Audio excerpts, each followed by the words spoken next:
Transporter 3 is considered by a lot of people the worst in the trilogy, and I agree with that. This film is horrible, and quite frankly, it just doesn't do anything exciting enough to hold my interest. It's quite unfortunate that this trilogy fell off the wayside, especially with this third installment, because this one could have turned out so much better in my opinion. So the story of this one is that Frank Martin, he's once again transporting a package, which is a Ukraine woman. And he's forced to do that because there is a bomb strapped to his wrist. And if he and this Ukraine woman go further than 75 feet from the car, then the bomb bracelets will explode. And from there, it's one of the most uninteresting films I've ever seen. Like, this movie was simply boring. Mostly everything was awful in this. The acting, the characters, the lack of a good story. Even the action scenes were all over the place. At least the music is enjoyable, but overall the execution and how frustrating this film is really noticeable considering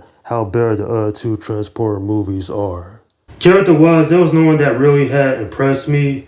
I mean, Jason Statham coming back for his final time as Frank Martin, he did an alright job. Probably the worst out of his three performances in these movies, but still it was doable. He did the best job he did with the script.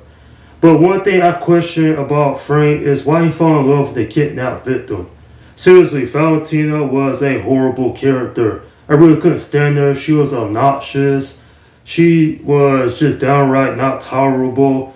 And then to make matters worse, she tried to flirt with Frank later on in the film. It's like, woman, what the hell are you doing? Natalia Rudakova, apparently she took 25 acting lessons over a 6 months period. But it doesn't show in this film, to be honest. Her acting is just downright horrible. And then the villain wasn't even interesting. Like Robert Kemper, he's a good actor, but in this, he's just downright forgettable. What's this villain's purpose? I get he's trying to get the father of the Ukraine girl to sign some papers, but it's a pretty flat motivation if you ask me. And to make matters even worse than that, it's like, the fight scenes, what's up with all the damn jump cuts? Like, seriously, why is it jump cutting so many times?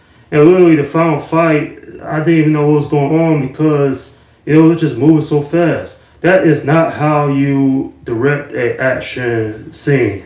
And speaking of which, Oliver Megaton, who had also directed Tekken 2 and 3, horrible movies in their own right.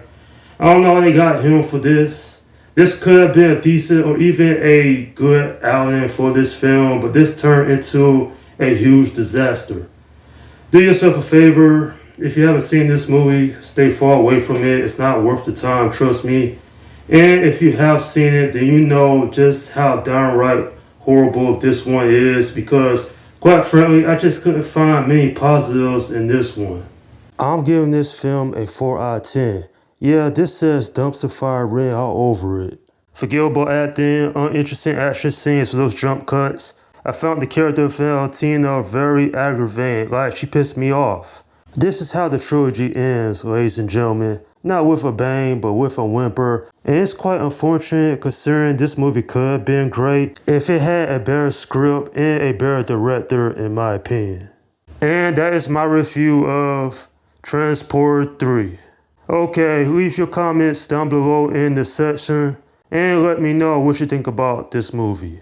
Alright, this is Slim Guy 172 saying peace out.